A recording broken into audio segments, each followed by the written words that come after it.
नमस्कार, आप देख रहे हैं सी न्यूज भारत। तो मैं हूं आपके साथ प्रिया श्रीवास्तव। वक्त हो गया बिहार झारखंड बुलेटिन का, जहां बात होगी दोनों राज्यों की खास खबरों पर। बात होगी समस्तीपुर की, जहां श्री श्री 1008 श्री राम महायज्ञ संत महासम्मेलन के आयोजन को लेकर भूमि पूजन किया गया। और अगली खबर भी समस्तीपुर से होगी, जहां पर हसनपुर प्रखंड मुख्यालय में पंचायत समिति की बैठक प्रखंड प्रमुख अंजू देवी की अध्यक्षता में हुई। ऐसी तमाम खबरों पर डालेंगे नजर इस बुलेटिन में। कैमूर जिले के नुआव थाना क्षेत्र में पुलिस ने अवैध शराब तस्करी के खिलाफ अभियान में बड़ी सफलता हासिल की है। गुप्त सूचना के आधार पर कार्रवाई करते हुए एक टीवीएस बाइक को रोककर तलाशी ली गई। बाइक में 52.8 लीटर अवैध शराब बरामद की गई। इस मामले में 2 अभियुक्तों को गिरफ्तार किया गया। दोनों अभियुक्तों के पास से शराब और तस्करी में इस्तेमाल बाइक भी जब्त कर ली गई है। पुलिस ने शराबबंदी कानून के उल्लंघन के मामले में प्राथमिकी दर्ज कर अग्रिम कानूनी कार्रवाई शुरू कर दी है। पुलिस अब ये पता लगाने में जुटी है कि ये शराब कहां से लाई जा रही थी और इसे किस जगह पर पहुंचाया जाना था। कैमूर से सीनियर संवाददाता नमो नारायण चतुर्वेदी की रिपोर्ट। झारखंड के लोहरदगा जिले से बड़ी खबर सामने आ रही है। जिले के अति जंगलवृत्ति किस्को प्रखंड क्षेत्र में तीसिया के पास काशीटांड जंगल में भीषण आग लग गई। आग की लपटों से पेड़ पौधे जल रहे हैं और जंगल में रहने वाले जीव जंतु खतरे में हैं। जानकारी के अनुसार किस्को के रिचोघुटा मुख्य मार्ग पर तीसिया से महज कुछ मीटर की दूरी पर स्थित जंगल में महुआ चुनने वाले लोगों द्वारा आग लगा दी गई है। आग ने देखते देखते विकराल रूप ले लिया और आसपास के जंगलों में तेजी से फैल गई। चारों ओर धधकती लपटें दिखाई देने लगी। स्थानीय लोगों ने बताया कि आग काफी समय से लगी हुई है, लेकिन वन विभाग की ओर से अभी तक कोई ठोस कार्रवाई नहीं हुई है। अगर जल्दी आग पर नियंत्रण नहीं पाया गया तो जंगल की वन संपदा को बड़ा नुकसान हो सकता है। फिलहाल आग लगातार फैल रही है और इलाके के लोगों में चिंता का माहौल बना हुआ है। अब ये देखने की जरूरत है कि वन विभाग कब सक्रिय होकर इस आग पर काबू पाने के लिए कदम उठाता है। लोहरदगा से सीनियर संवाददाता नेहाल अहमद की रिपोर्ट। पाकुड़ जिले में रसोई गैस की किल्लत को लेकर फैली अफवाहों के बावजूद गैस की आपूर्ति सामान्य बनी हुई है। भारत गैस और इंडियन गैस की एजेंसियां उपभोक्ताओं के घर घर सिलेंडर पहुंचा रही हैं। ग्रामीण इलाकों में भी वितरण सुचारू रूप से जारी है। कुछ अफवाहों के कारण कुछ होटल और रेस्टोरेंट ने कोयले के चूल्हे पर खाना बनाना शुरू कर दिया है। इंडियन गैस एजेंसी पुष्पदंत के डिलीवरी वर्कर ललन कुमार सिंह ने स्पष्ट किया कि गैस की कोई कमी नहीं है और बुक किए गए सिलेंडर घर तक पहुंचाए जा रहे हैं। जिले के उपायुक्त मनीष कुमार ने भी कहा कि गैस की कालाबाजारी बर्दाश्त नहीं की जाएगी और दोषियों के खिलाफ सख्त कार्रवाई की जाएगी। भरपूर है, गैस का कोई दिक्कत नहीं है। सिर्फ बुकिंग के लिए थोड़ा सर्वर डाउन है, बाकी सब ठीक है। गैस बुक कीजिए, नहीं होगा एक दिन बाद होगा, लेकिन गैस अब हम घर घर सभी कस्टमर को पहुंचा रहे हैं अच्छी तरह से। गैस का किल्लत हमारे देश में नहीं है, हमारे राज्य में भी नहीं है, हमारे पाकुड़ में भी नहीं है। क्या नाम लिखते हैं? हम बहुत मोदी साहब को जो हमारे यहाँ गैस का कभी कोई किल्लत नहीं होने दी है।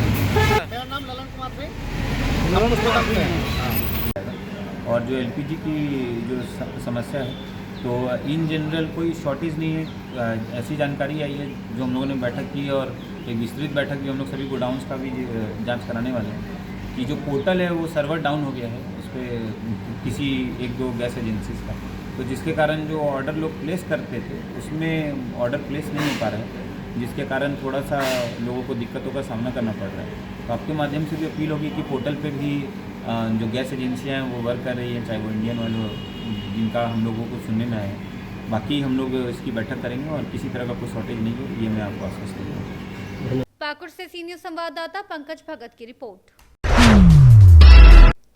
रांची पटना मुख्य मार्ग के रामगढ़ के चुटूपालू घाटी में आज एक गंभीर हादसा हुआ। रांची की ओर से आ रही पत्थर लदी हाइवा अनियंत्रित होकर चट्टान से टकरा गई। वाहन चालक कैबिन में फंसा रहा। घटना की सूचना मिलते ही रामगढ़ पुलिस तुरंत घटनास्थल पर पहुंची और रेस्क्यू कर चालक को सुरक्षित बाहर निकालने में सफल रही। यातायात फिलहाल सुचारू रूप से चालू है। यह हादसा रामगढ़ थाना क्षेत्र में हुआ। रामगढ़ से सीनियर संवाददाता राजीव सिंह की रिपोर्ट। हसनपुर प्रखंड के हसनपुर बाजार स्थित सकरपुरा रेलवे गुमटी के निकट प्रस्तावित श्री श्री 1008 श्री राम महायज्ञ सह संत महासम्मेलन के आयोजन को लेकर भूमि पूजन कार्यक्रम संपन्न हुआ। कार्यक्रम के दौरान विद्वान पंडित देवानंद पाठक के नेतृत्व में वैदिक मंत्रोच्चार के साथ पूजा अर्चना की गई। यज्ञ समिति की उपाध्यक्ष अर्चना राय ने समिति के अन्य सदस्यों और क्षेत्र के गणमान्य लोगों के साथ विधिवत भूमि पूजन किया। कार्यक्रम में यज्ञ समिति के अध्यक्ष कौशल झा, यजमान मनोज राय, शंकरानंद झा, विजय राय, कन्हैया राय, राममूर्ति राय, रिपुंजय राय, संतोष चौधरी सहित कई लोग मौजूद रहे। समस्तीपुर से सी न्यूज संवाददाता गौतम कुमार सिंह की रिपोर्ट। समस्तीपुर हसनपुर प्रखंड मुख्यालय में पंचायत समिति की बैठक प्रखंड प्रमुख अंजू देवी की अध्यक्षता में हुई। बैठक में विभिन्न विभागों पर चर्चा की गई। वहीं कई मुद्दों को लेकर बैठक में हंगामा भी हुआ। आगामी कार्य योजनाओं की तैयारी को लेकर चर्चा की गई। मौके पर बीडीओ मनोज कुमार, डीपीआरओ कुणाला कुमार, प्रखंड चिकित्सा पदाधिकारी डॉक्टर अरविंद कुमार सहित विभिन्न विभाग से अधिकारी एवं पंचायत समिति सदस्य व कई मुखिया मौजूद थे। की बैठक आयोजित की गई थी, इसमें क्या हुआ? गत बैठक में जो भी प्रस्ताव लिया गया था उनका चर्चा की गई उस पर, और नए जो 26-27 का जीडीपी तैयार होगा उसके लिए नए योजना का दिया गया। इसमें कुछ नए गाइडलाइंस आए हैं। जितनी राशि का उस पर एंट्री होगा उतने राशि का उसमें एंट्री किया जाएगा। इसलिए सभी पंचायत समिति सदस्य को बताया गया इसके बारे में कि अगली योजना जो है जीडीपी जो बनेगा उसमें राशि का गुणक जो है 120% ही है, उससे ज़्यादा का राशि उसमें नहीं लिया जाएगा और अगली बैठक में फिर सभी योजनाओं को लिया जाएगा। किन किन मुद्दों पर चर्चा की गई? सभी विभाग के जो पिछले प्रस्ताव लिए गए थे उनका समीक्षा किया गया और जहां कमी पाई गई पदाधिकारी को निर्देश दिया गया है और अगले बैठक में सभी का संतुष्टि करने का आदेश दिया गया। बैठक में सभी विभाग के पदाधिकारीगण मौजूद थे? हाँ, सभी विभाग के मौजूद थे लोग। और कुछ पंचायत समिति के द्वारा उसी बैठक में धरना प्रदर्शन भी किया गया। न धरना ने कुछ मांग था उन लोग का और मांग को हम लोग कर लिए समीक्षा और सभी पंचायत समिति से मान लिए हैं और सभी की जो मांग थी उसको पूरा किया जाएगा। वो अनशन भी समाप्त हो गया। अनशन भी समाप्त हो गया। समस्तीपुर से सी न्यूज संवाददाता गौतम कुमार सिंह की रिपोर्ट। तरसी प्रखंड के सिल्दिया पीएम श्री +2 उच्च विद्यालय के अपग्रेड होने के उपलक्ष्य में विद्यालय में पहली बार वार्षिक उत्सव का आयोजन किया गया। कार्यक्रम का शुभारंभ प्रखंड शिक्षा प्रसार पदाधिकारी परमेश्वर साहू, डीडीओ अरुण प्रजापति, बीआरपी सुनील कुमार, सांसद प्रतिनिधि बनवारी कुमार सिंह और पूर्व मुखिया मृत्युंजय सिंह ने दीप प्रज्वलित कर किया। विद्यालय के प्रधानाध्यापक रविशंकर दास ने कहा कि अब तक ये विद्यालय परिवार का पहला भव्य कार्यक्रम था। वर्तमान में विद्यालय में 1000 से अधिक छात्र नामांकित हैं, जबकि प्रतिदिन 800 छात्र उपस्थित रहते हैं। कार्यक्रम में छात्रों ने सांस्कृतिक प्रस्तुतियां दी और खेलो झारखंड के अंतर्गत प्रखंड और राज्य स्तरीय खेलों में अच्छा प्रदर्शन करने वाले विद्यार्थियों को सम्मानित किया गया। मुख्य अतिथि परमेश्वर साहू ने कहा कि इस प्रकार के कार्यक्रम बच्चों में आत्मविश्वास बढ़ाते हैं और उनकी प्रतिभा को दिखाने का अवसर देते हैं। पीएम श्री अपग्रेड होने के बाद जो है पहली बार यहाँ पे मनाया जा रहा है उत्सव के तौर पे, क्या कहेंगे सर? देखिए, यह फर्स्ट बार जो है वार्षिक उत्सव इस विद्यालय में मनाया जा रहा है, तो सबके लिए खुशी की बात है और गौरव की बात है कि भाई फर्स्ट बार यह ऐसा कार्यक्रम जो है शुरुआत हो रहा है, तो सबको अच्छा लग रहा है। नया क्या करने की जरूरत है? नया यहाँ पर देखिए, सबसे समस्या हम लोग को जो है इस विद्यालय में हम लोग का जो मेन समस्या जो है वह हमारे पास बैठने के लिए बच्चा के लिए कैमरा नहीं है, मैंने कमरा नहीं है, बिल्डिंग एकदम बिल्कुल नहीं है। एक बिल्डिंग जो हम लोग को मिला था 2010 में वो अधूरा रह गया। तो सबसे पहला चीज़ हम लोग का मुख्य समस्या जो है वह बच्चा को बैठाने का व्यवस्था यहाँ तक यहाँ नहीं है। क्लासरूम की बहुत कमी है, बहुत कमी। जिस तरह से हम लोग शिक्षा यहाँ पर दे रहे हैं बच्चा लोग को वो हम ही लोग जा नहीं है। हम लोग सब टीचर जो है ना चंदा इकट्ठा करके वो जो बिल्डिंग जो दिख रहा है खंडहर बिल्डिंग, उसे 50-60 हज़ार रुपये टीचर चंदा करके तब वहाँ पर बच्चा को पढ़ाते हैं 8 क्लास से 12 तक। तो हम लोग का समस्या सबसे बड़ा चीज़ वही है। यहाँ उपस्थिति है बच्चों की? यहाँ का उपस्थिति पर डे यहाँ पर 700 से 800 बच्चा लोग आते हैं प्रतिदिन। यहाँ पर नामांकित बच्चे 1000 कुछ है, लेकिन यहाँ का उपस्थिति मैंने बहुत अच्छा है, हमेशा रहता है। पीएम श्री में अपग्रेड होने के बाद यहाँ पे पहली बार जो है विद्यालय की तरफ से वार्षिक उत्सव का आयोजन किया गया, इसको किस रूप में देखते हैं? वार्षिक उत्सव का आयोजन एक अच्छी पहल है। इससे जो है बच्चों में सर्वांगीण विकास की एक झलक नजर आती है।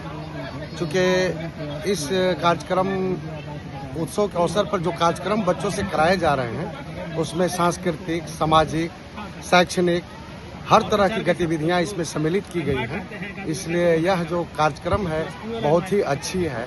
चूँकि पीएम श्री विद्यालय की सोच जो सरकार की है उसके माध्यम से प्रयोगशाला का विकास, पुस्तकालय का विकास, विद्यालय में और तरह की शैक्षणिक विकास, शिक्षकों का वहाँ अपग्रेडेड स्कूल में अच्छी व्यवस्था की गई है ताकि शैक्षणिक विकास बहुत बढ़िया हो।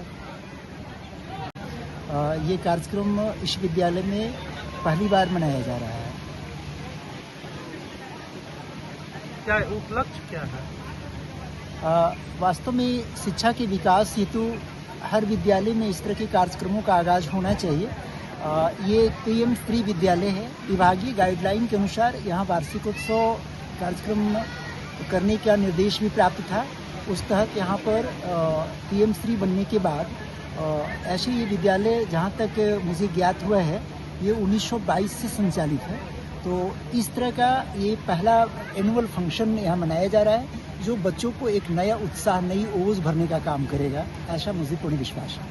PM श्री अपग्रेड होने के बाद क्या सुविधाएं यहाँ पे नए रूप से उभर के सामने आई? दरअसल 2023 में PM श्री के रूप में इस विद्यालय का चयन तराशी प्रखंड के लिए किया गया था और लेकिन कार्यक्रम PM श्री के लक्ष्य को प्राप्त करने के संदर्भ में जो फंड वगैरह की उपलब्धता की गई है वो 2025 से उपलब्ध हुआ है और धीरे धीरे उत्तरोत्तर इसमें कार्य टेंडर के माध्यम से शुरुआत हुआ है।